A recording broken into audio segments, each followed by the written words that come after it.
с Анди да си намерим паркинг, затова просто му подарих моята кола и той тръгна с нея. Хора, не знам каква магическа съдба ме доведе в този салон при Рали, но аз се чувствах толкова на място. Мислех, че ногтите, които прави Рали, съществуват само в Пинтерест. Хора, не знаех, че в България има такъв човек, който да прави толкова брутални ногти. И искам да ви кажа, че 3 седмици по-късно тези ногти не са мръднали. Хора, железни са. И вие ме познавате, аз съм много непохватна, аз съм много джаста праста. Където и да отида на маникюр, аз ще щупя нокът безотказно. Особено ако са дълги, а тя ги направи дълги и не са мръднали. Абсолютно съм очарована от нейната работа и Рали, ако гледаш това, човек, нямам търпение да се върна до една седмица да ми измислиш нов дизайн. А ти ако си стигнал до тук, значи най-вероятно те кефат ногтите, които прави, така че отивай да я последваш в TikTok, тагнала съм я отдолу и в Instagram, защото мацката го заслужава.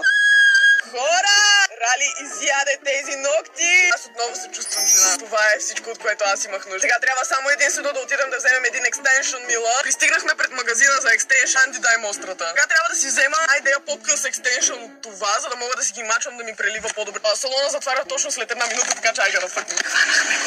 Нямаха по-къс, както ми трябваше, затова ще се наложи сама да си го подстрижа. 1:15 е перфектното време да режем този екстеншън. Нямам търпение да видя как ще изглежда, когато съм вече с 3 такива. Дали да си го сложа върху себе си и да го режа така?